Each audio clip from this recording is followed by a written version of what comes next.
you Okay. are into the style of gaming that is platforming, just like Mortal Kombat, those games built the infrastructure of home console entertainment. Nice. And I love how, you said that the Mortal Kombat kind of hit like a more underground demo with kids.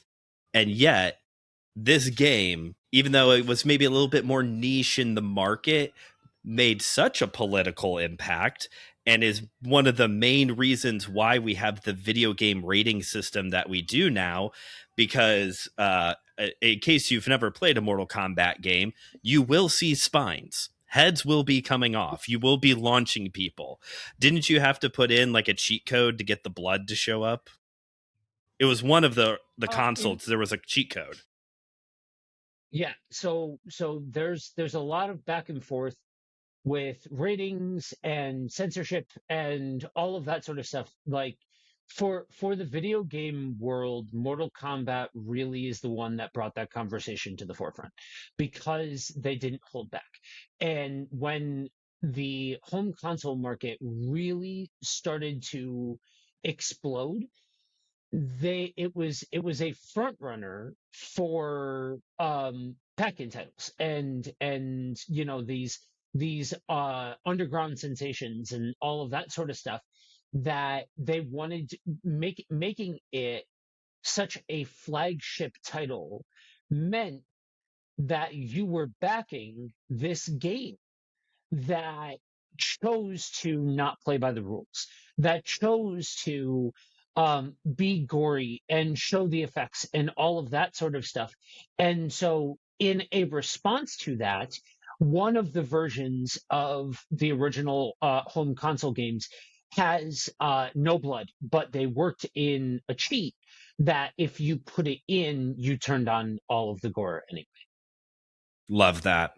I think they did that infamously with one of the Grand Theft Auto games. One of them has like a secret backdoor plot that got leaked that was going to be this like whatever the equivalent of NC-17 is in video games, and they found like a backdoor like mod cheat code way that you can actually still do some of it.